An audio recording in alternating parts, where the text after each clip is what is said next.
Hi friends, welcome to the virtual platform of IBS. എൻ്റെ പേര് ആശിഷ് മാത്യു എന്നാണ്. ഞാൻ IBSൽ റീസണിംഗ്, ക്വാണ്ട് അതുപോലെ തന്നെ ബാങ്കിങ് അവയർനെസ് ആണ് ഹാൻഡിൽ ചെയ്യുന്നത്.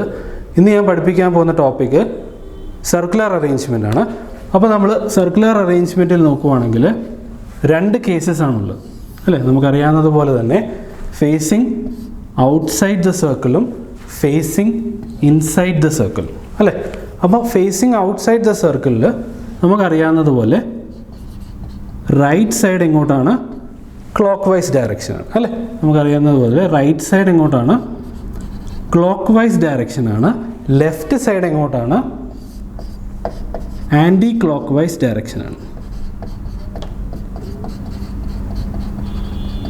ഓക്കെ, മനസ്സിലായി കാണുമല്ലോ അല്ലേ. എളുപ്പമാണ്. നമ്മൾ ഔട്ട്സൈഡ് ദ സർക്കിൾ ആണെങ്കിൽ റൈറ്റ് സൈഡ് ക്ലോക്ക് വൈസും ലെഫ്റ്റ് സൈഡ് ആൻറ്റി ക്ലോക്ക് വൈസും അല്ലേ. ഇനി ഫേസിങ് ഇൻസൈഡ് ദ സർക്കിൾ ആണെങ്കിലോ, ഫേസിങ് ഇൻസൈഡ് ദ സർക്കിൾ ആണെങ്കിൽ ലെഫ്റ്റ് സൈഡാണ് ക്ലോക്ക് വൈസ് അല്ലേ. അതുപോലെ തന്നെ റൈറ്റ് സൈഡ് എങ്ങോട്ടായിരിക്കും? റൈറ്റ് സൈഡ് എങ്ങോട്ടാണ്? ആൻറ്റി ക്ലോക്ക് വൈസ് ആണ്. ആൻറ്റി ക്ലോക്ക് വൈസ് ആണ്. അപ്പോൾ ഇതാണ് ഇതിൻ്റെ ബേസിക്സ്. നെക്സ്റ്റ് നമുക്കൊരു ക്വസ്റ്റ്യൻ നോക്കാം അല്ലേ. അപ്പോൾ ക്വസ്റ്റ്യനിൽ പറയുന്നത് 6 friends are sitting in A circle and are facing at the centre of the circle. Okay, അപ്പോൾ സെൻറ്ററാണ്. അപ്പോൾ എങ്ങനെയാണ് വരുന്നത്? റൈറ്റും ലെഫ്റ്റും എങ്ങനെയാണ് വരുന്നത്? റൈറ്റ് ആൻറ്റി ക്ലോക്ക് വൈസും ലെഫ്റ്റ് എങ്ങനെയാണ്? ക്ലോക്ക് വൈസാണ് അല്ലേ. ഇനി നമുക്ക് ഡീറ്റെയിൽസ് ഒന്ന് നോക്കാം. 6 പേരാണ്. ഫസ്റ്റ് പറയുന്നതാണ് Deepa is sitting between Prakash and Pankaj അല്ലേ. Deepa is sitting between Prakash and Pankaj അല്ലേ. ഇപ്പോൾ പ്രകാശിനെയും പങ്കജിനെയും നമുക്ക് അങ്ങോട്ടും ഇങ്ങോട്ടും ഷിഫ്റ്റ് ചെയ്യാൻ പറ്റും അല്ലേ. അടുത്ത് തന്നെ പറയുന്നത് Preeti is sitting between Mukesh and Lalit അല്ലേ. അപ്പോൾ മുകേഷിനെയും ലളിതിനെയും നമുക്ക് അങ്ങോട്ടും ഇങ്ങോട്ടും മാറ്റാൻ പറ്റും അല്ലേ. അടുത്ത് തന്നെ പറയുന്നത് Prakash and Mukesh are sitting opposite to each other. Prakash and Mukesh are sitting opposite to each other അല്ലേ. ഓപ്പോസിറ്റാണ് ഇരിക്കുന്നത്. ഇനി നമ്മളൊന്ന് ഇതിനൊന്ന് ഫ്രെയിം ചെയ്ത് നോക്കുവാണെങ്കിൽ 6 പേരാണ് അല്ലേ. അത് ശ്രദ്ധിക്കുക. ഇപ്പോൾ 1 2 3 4 5 6.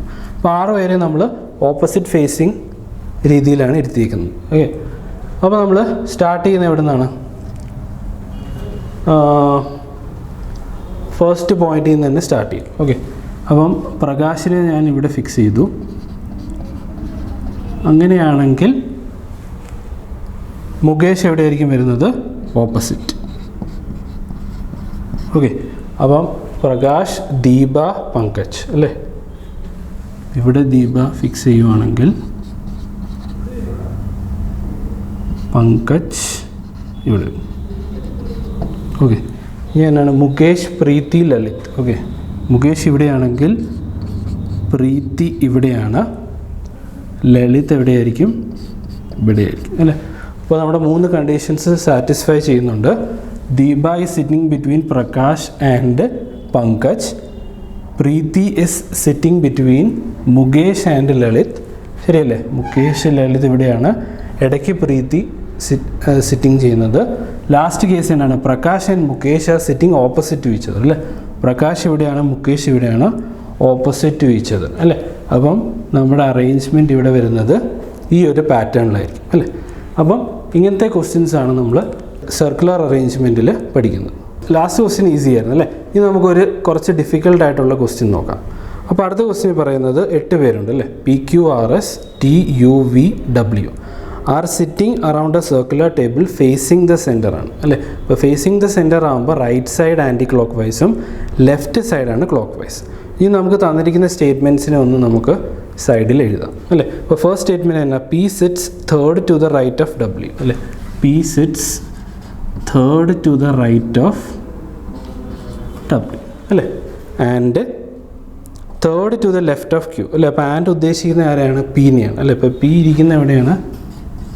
Third to the left of Q ആണ് അല്ലേ. അടുത്ത സ്റ്റേറ്റ്മെൻറ്റ് നമുക്ക് പറയുന്നത് S sits second to the right of T. S sits second to the right of T. അടുത്തത് V sits second to the left of R. V sits second to the left of R. അടുത്തത് T is not an immediate neighbour of Q. Okay, T is not an immediate neighbour of Q അല്ലേ, അപ്പോൾ ഇവർ അടുത്ത് വരത്തില്ല. അടുത്തത് while U is neither the neighbour of T nor W അല്ലേ, അപ്പോൾ U ടീൻ്റെ neighbour അല്ല, അതുപോലെ തന്നെ ഡബ്ല്യുവിൻ്റെ നെയ്ബർ അല്ലേ. അപ്പോൾ ഇത്തരം കാര്യങ്ങളാണ് നമുക്ക് തന്നിരിക്കുന്നത്. ഇത് വെച്ച് നമ്മൾ സർക്കുലർ അറേഞ്ച്മെൻ്റ് ഒന്ന് ഫോം ചെയ്യണം അല്ലേ. അപ്പോൾ ഞാനിവിടെ ഫസ്റ്റ് കേസിനെ എടുക്കുവാണ്. അപ്പോൾ നമ്മൾ 8 പേരാകുമ്പം ഫേസിങ് ടുവേർഡ്സ് ഈച്ച് അതർ അല്ലേ, ആ രീതിയിൽ വേണം അറേഞ്ച് ചെയ്യാൻ. ഓക്കെ, അപ്പോൾ ഫസ്റ്റ് കേസിനാണ് ഡബ്ല്യുവിൻ്റെ തേർഡ് റൈറ്റിലാണ് പി. ഓക്കെ, അപ്പോൾ ഡബ്ല്യുവിനെ ഇവിടെ ഫിക്സ് ചെയ്യുവാണെങ്കിൽ ഡബ്ല്യുവിൻ്റെ റൈറ്റ് സൈഡ് എങ്ങോട്ടാണ്? ആൻറ്റി ക്ലോക്ക് വൈസ് ആണ്. ഓക്കെ, അപ്പം പി എവിടെ വരും? ഈ പൊസിഷനിലായിരിക്കും വരും. ഓക്കെ, അപ്പോൾ ഈ കേസ് നമ്മൾ എടുത്തു. അടുത്ത തന്നെയാണ് ക്യൂവിൻ്റെ തേർഡ് ലെഫ്റ്റിലാണ് പി വരുന്നത്. അപ്പം ക്യൂ എവിടെ ആയിരിക്കും വരുന്നത്? ഈ പൊസിഷനിലായിരിക്കും വരും, എന്നാലേ നമുക്ക് തേർഡ് ലെഫ്റ്റ് കിട്ടുള്ളൂ. ഓക്കെ, അപ്പോൾ ഇത് നമ്മൾ എടുത്തു. ഇനി നമുക്ക് ഏതാ ഉള്ളത്? ടീൻ്റെ സെക്കൻഡ് റൈറ്റ് ലെസ്, അത് നമുക്ക് ഇപ്പോഴേ എടുക്കാൻ പറ്റത്തില്ല. ഇവിടെ ഒരു സ്റ്റേറ്റ്മെൻ്റ് ഉണ്ട് അല്ലേ, ടീയും ക്യൂവും ഇമ്മീഡിയറ്റ് നെയ്ബേഴ്സ് ആവാൻ പാടില്ല. അപ്പോൾ അതുകൊണ്ട് ടി ഇവിടെയും വരത്തില്ല, അതുപോലെ തന്നെ ടി ഇവിടെയും വരത്തില്ല അല്ലേ. അപ്പോൾ ടിക്ക് 3 പൊസിഷൻസാണ് ഇവിടെ ഉള്ളത്. അതുപോലെ തന്നെ ടീൻ്റെ സെക്കൻഡ് റൈറ്റ് ലെസ് വരും ചെയ്യണം അല്ലേ. അപ്പോൾ ഇവിടെ നമ്മൾ ജസ്റ്റ് നോക്കുവാണ്, ടീനെ ഇവിടെ ഫിക്സ് ചെയ്താൽ ശരിയാവും. ഓക്കെ, ടീനെ ഇവിടെ ഫിക്സ് ചെയ്താൽ ടീൻ്റെ സെക്കൻഡ് റൈറ്റ് ലെസ് വരണം അല്ലേ. അപ്പം പറ്റുമോ? അത് ടീൻ്റെ സെക്കൻഡ് റൈറ്റിൽ പറ്റത്തില്ല അല്ലേ. അങ്ങനെയാണെങ്കിൽ ഇവിടെ ഒന്ന് നോക്കാം. ഇവിടെ നമ്മൾ ഫിക്സ് ചെയ്യുകയാണെങ്കിൽ ടീൻ്റെ സെക്കൻഡ് റൈറ്റ് എന്ന് പറയുമ്പോൾ എങ്ങനെയാണ് വരുന്നത്? ആൻറ്റി ക്ലോക്ക് വൈസ് ആണ് വരുന്നത്. അപ്പം ആ കേസ് ഇവിടെ ചെയ്യാൻ പറ്റുന്നു. ഓക്കെ, അപ്പോൾ ഇത് നമ്മൾ ഫിക്സ് ചെയ്തു. ഇനി നമുക്ക് 2 സ്റ്റേറ്റ്മെൻറ്റ്സ് ആണോ ഇതും എടുത്തു അല്ലേ. വി ആറിൻ്റെ സെക്കൻഡ് ലെഫ്റ്റിൽ വി, അതുപോലെ തന്നെ you should not be the neighbours of T and W. Okay, അപ്പോൾ ടി ഡബ്ല്യു ഇവിടെയാണ്, അപ്പോൾ യു എന്തായാലും ഇവിടെ വരാൻ പാടില്ല അല്ലേ. അപ്പോൾ നമുക്ക് ഈ സ്റ്റേറ്റ്മെൻറ്റ് ഒന്ന് ഫിക്സ് ചെയ്യാൻ പറ്റുമെന്ന് നോക്കി. ആറിൻ്റെ സെക്കൻഡ് ലെഫ്റ്റിലാണ് വി. ഓക്കെ, അപ്പോൾ ആറിനെ നമ്മൾ ഇവിടെ ഫിക്സ് ചെയ്യുവാണെങ്കിൽ വി എവിടെ വരും? ഈ പൊസിഷനിൽ വരും അല്ലേ. കറക്റ്റ് അല്ലേ? അങ്ങനെയാണെങ്കിൽ യു എവിടെയായിരിക്കും വരുന്നത്? ഈ പൊസിഷനിലായിരിക്കും വരുന്നത്. ഓക്കെ, അപ്പോൾ ഈ സ്റ്റേറ്റ്മെൻറ്റ് നമ്മുടെ ശരിയായി, അതുപോലെ തന്നെ ഈ സ്റ്റേറ്റ്മെൻറ്റ് നമുക്ക് കിട്ടുന്നു അല്ലേ. അപ്പോൾ ഇതായിരിക്കും ഈ ക്വസ്റ്റ്യനിലെ അറേഞ്ച്മെൻറ്റ്. അപ്പം ഇത് നിങ്ങൾക്ക് മനസ്സിലായെന്ന് വിചാരിക്കുന്നു. This is Ashish Matthew signing off.